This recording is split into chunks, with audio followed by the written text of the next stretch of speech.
దక్కించుకోబోయే ఆ ఇద్దరు మహిళా నేతలు ఎవరు? గులాబీ బాస్ కేసీఆర్ మదిలో ఎవరున్నారు? సామాజిక సమీకరణాలలో భాగంగా గిరిజన ఎమ్మెల్యేకి జాక్పాట్ తగిలే అవకాశముందా? ఆసక్తికర కథనం ఇప్పుడు చూద్దాం.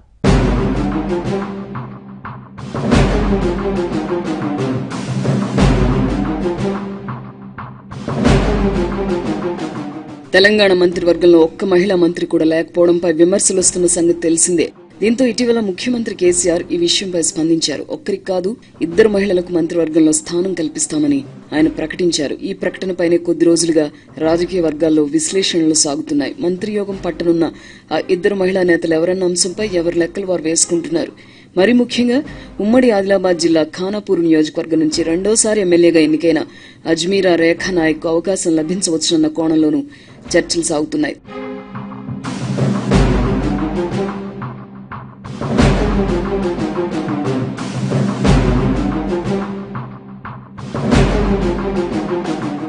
తొలి విడత మంత్రివర్గ విస్తరణలో ఉమ్మడి ఆదిలాబాద్ జిల్లా నుంచి నిర్మల్ ఎమ్మెల్యే అల్లోల ఇంద్రకరణ్ రెడ్డికి మాత్రమే మంత్రి పదవి దక్కింది. గత ప్రభుత్వంలో మంత్రిగా కొనసాగిన జోగు రామన్నకు అవకాశం లభించలేదు. ఈ క్రమంలో మహిళా కోటాలో రేఖా నాయక్ అవకాశం లభించడం ఖాయమని టీఆర్ఎస్ వర్గాల్లో ప్రచారం సాగుతోంది. రెండోసారి టీఆర్ఎస్ ప్రభుత్వం అధికారంలోకి వచ్చినప్పటి నుంచి రేఖకు మంత్రి పదవి దక్కొచ్చంటూ వార్తలు వచ్చాయి. అయితే తొలి విస్తరణలో ఆమెకు బెర్త్ దక్కలేదు. తాజాగా ఇద్దరు మహిళలకు మంత్రివర్గంలో చోటు కల్పిస్తామని ముఖ్యమంత్రి కేసీఆర్ ప్రకటించడంతో రాజకీయ వర్గాల నోట రేఖా నాయక్ పేరు నాంతోంది.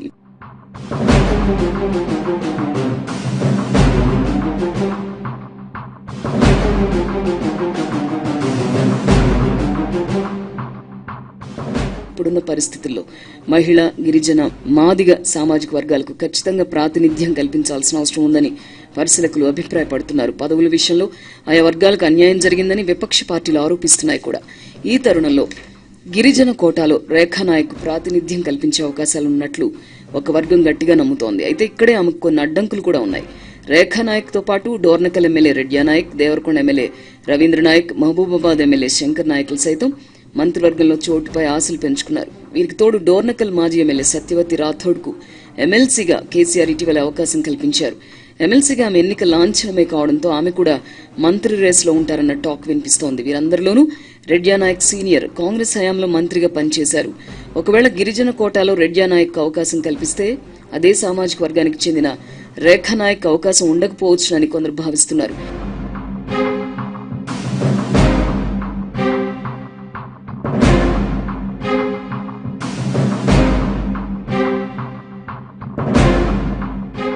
ఇదిలా ఉంటే గత మంత్రివర్గంలో ఉన్న జోగు రామన్నకు ఈ దఫా అవకాశం లభించలేదు.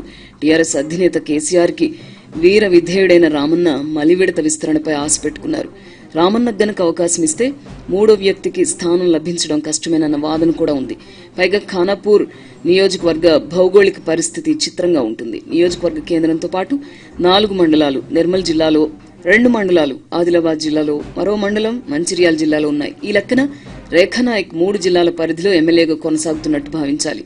అయితే నిర్మల్ జిల్లాకే చెందిన ఇంద్రకరణ్ రెడ్డి ప్రస్తుతం మంత్రివర్గంలో ఉన్నారు. ఈ క్రమంలో అదే జిల్లాకు చెందిన రేఖా నాయక్ అవకాశం కల్పిస్తారా అన్నది సందేహమేనని కొందరు వాదిస్తున్నారు.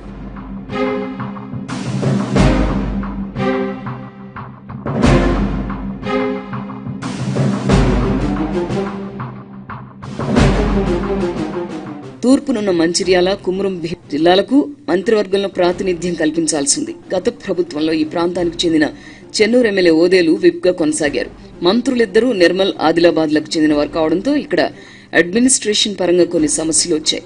దీంతో మళ్లీ విడతలో మంచిర్యాల, కుమ్రం భీం జిల్లాల నుంచి ఒకరికి మంత్రివర్గంలో స్థానం కల్పించాలన్న డిమాండ్ తెరపైకొచ్చింది. అసెంబ్లీ ఎన్నికల ప్రచార సభలో కేసీఆర్ మాట్లాడుతూ చెన్నూరు నుంచి సుమన్ను గెలిపిస్తే ప్రభుత్వంలో మంచి హోదా కల్పిస్తానని మాటిచ్చారు.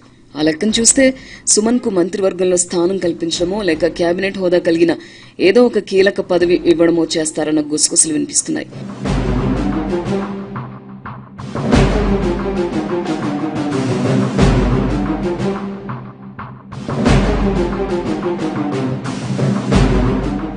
ఈ వాదన మాటలా ఉన్న కేసీఆర్ నైజం తెలిసిన వారు ఒక అంశాన్ని స్పష్టం చేస్తున్నారు. ప్రాంతీయ, సామాజిక సమీకరణాలను కేసీఆర్ పెద్దగా పట్టించుకోరని, తనకివ్వాలనిపించిన వారికి తప్పకుండా మంత్రి పదవులు ఇస్తారని చెబుతున్నారు. ఈ క్రమంలో టీఆర్ఎస్ పక్షాన్ని గెలిచిన ఏకైక గిరిజన మహిళా ఎమ్మెల్యే రేఖా నాయక్ కు కీలక పదవి దక్కడం ఖాయమని ఆమె వర్గీయులు అంచనా వేసుకుంటున్నారు. ఒకవేళ మంత్రి పదవి ఇవ్వలేకపోతే అంతే స్థాయికి తగిన మరో పదవైనా ఇస్తారన్న ఆశాభావాన్ని వారు వ్యక్తం చేస్తున్నారు. రేఖా నాయక్ నసీబ్ ఎలా ఉంటుందో తేలాలంటే మరి కొన్నాళ్ళు ఆగాల్సిందే.